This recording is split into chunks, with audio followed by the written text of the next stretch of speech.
saham. Pada video ini kita akan bahas satu topik dengan judul Musim dividen sudah dekat, 20 saham dengan dividen menarik di indeks IDX High Dividend 20. Untuk itu, simak video ini sampai habis ya agar mendapat pemahaman yang utuh. Seperti yang kita tahu, Bursa Efek mempunyai suatu indeks yang menampilkan 20 saham dengan dividen yang menarik.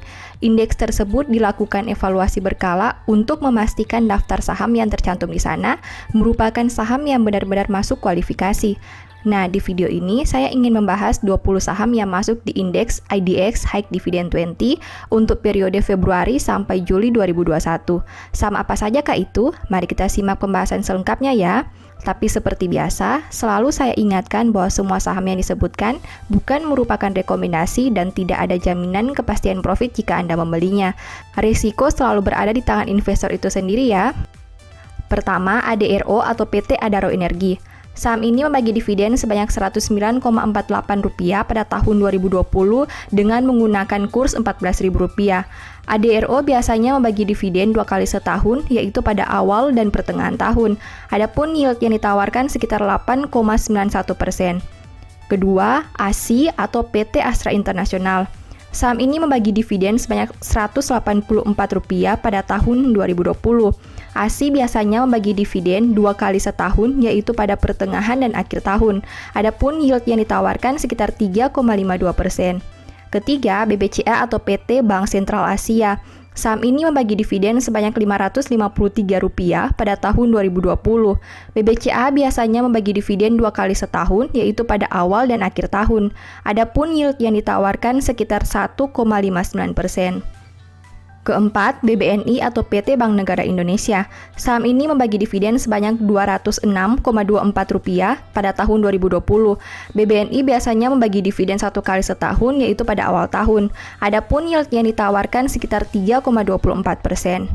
Yang kelima, BBRI atau PT Bank Rakyat Indonesia. Saham ini membagi dividen sebanyak Rp168,20 pada tahun 2020. BBRI biasanya membagi dividen 1 kali setahun, yaitu pada awal tahun.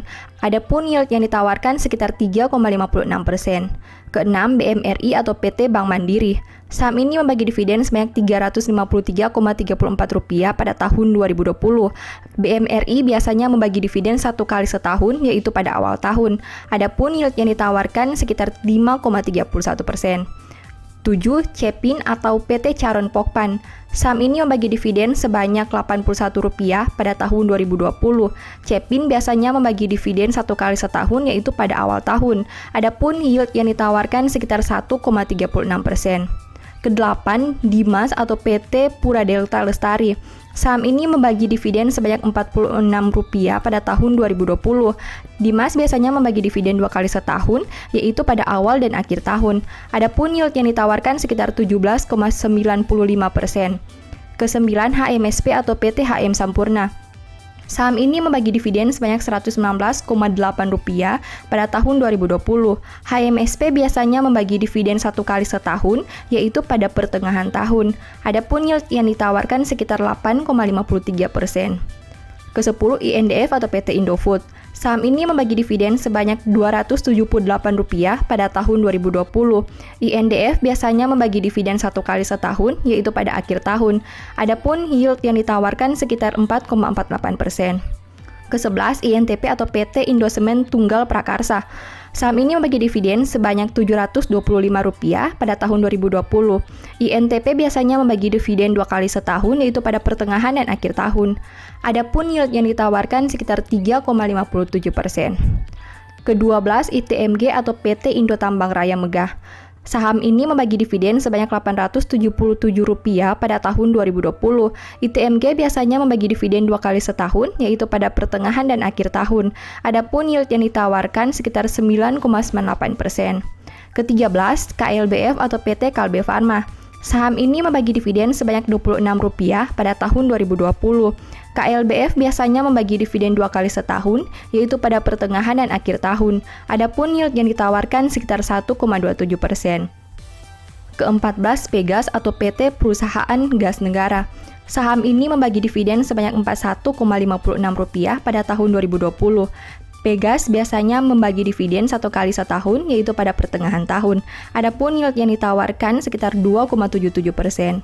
Ke-15, PTBA atau PT Bukit Asam. Saham ini membagi dividen sebanyak Rp326,46 pada tahun 2020. PTBA biasanya membagi dividen 1 kali setahun, yaitu pada pertengahan tahun. Adapun yield yang ditawarkan sekitar 12,46%. Ke-16, TLKM atau PT Telkom Indonesia. Saham ini membagi dividen sebanyak Rp154,06 pada tahun 2020. TLKM biasanya membagi dividen 1 kali setahun, yaitu pada pertengahan tahun. Adapun yield yang ditawarkan sekitar 4,71%. Ke-17, TOWR atau PT Sarana Menara Nusantara. Saham ini membagi dividen sebanyak Rp23,86 pada tahun 2020. TOWR biasanya membagi dividen 2 kali setahun, yaitu pada pertengahan dan akhir tahun. Adapun yield yang ditawarkan sekitar 2,27%. Ke-18, UNTR atau PT United Tractors. Saham ini membagi dividen sebanyak Rp976 pada tahun 2020. UNTR biasanya membagi dividen 2 kali setahun, yaitu pada pertengahan dan akhir tahun. Adapun yield yang ditawarkan sekitar 5,08%. Ke-19, UNVR atau PT Unilever Indonesia. Saham ini membagi dividen sebanyak Rp194 pada tahun 2020.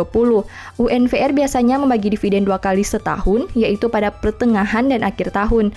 Adapun yield yang ditawarkan sekitar 1,22%. Ke-20, WSBP atau PT Waskita Beton Precast. Saham ini membagi dividen sebanyak Rp8,22 pada tahun 2020. WSBP biasanya membagi dividen 1 kali setahun, yaitu pada pertengahan tahun. Adapun yield yang ditawarkan sekitar 3%. Nah, setelah melihat rekapan tadi, berdasarkan harga saat video ini dibuat, dapat disampaikan bahwa saham yang mempunyai dividen yield tertinggi di indeks ini adalah DMAS 17,95% dan PTBA 12,46%. Sedangkan saham yang mempunyai yield terendah adalah KLBF 1,27% dan UNVR 1,22%. Pada periode Februari sampai Juli 2021, terdapat 2 saham baru yang masuk di indeks ini yaitu DMAS dan WSBP. Selain itu, terdapat 2 saham yang dikeluarkan yaitu GGRM dan LPPF. Demikianlah informasi yang dapat saya sampaikan, semoga dapat memberikan manfaat bagi kamu semua ya. Di akhir video ini, saya mau menyampaikan bahwa Baca Saham mempunyai 2 e-book saham yang mungkin saja berguna bagi kamu. Pertama, The Stock Market, di mana berisi panduan bagaimana menganalisa fundamental dan laporan keuangan perusahaan dengan akurat, menentukan harga beli dan jual yang tepat, serta money management dalam membeli saham.